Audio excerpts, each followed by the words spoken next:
নমস্কাৰ সকলোকে মোৰ অন্য এটি ভিডিঅ'লৈ স্বাগতম। ৰাতিপুৱা গা পা ধুই ৰেডি, ছোৱালীজনীও শুই আছে। আজি মাৰ 45 দিনীয়া সকাম আছিলে, তাৰ কাৰণে বিষ্ণুপাঠ কৰা হৈছে। এয়া বুট মাহখিনি ৰাতি ভিজোৱাৰ কাৰণে গৰমতে অলপ পানীটো হেৰিতে পিছে এয়া মা আৰু আইতাৰ ফটো।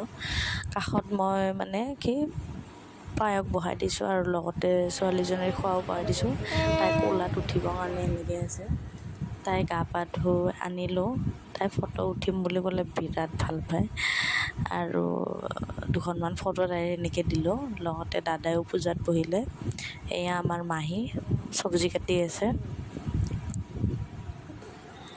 এয়া পূজা শেষৰ ফালে চবকে পুষ্পাঞ্জলি দিলে আৰু মই ইফালে আপোনাৰ খিচিৰি আৰু লাবৰাটো বহালোঁ। খিচিৰিটো হৈ গ'ল, লাবৰাটো বহাইছোঁ।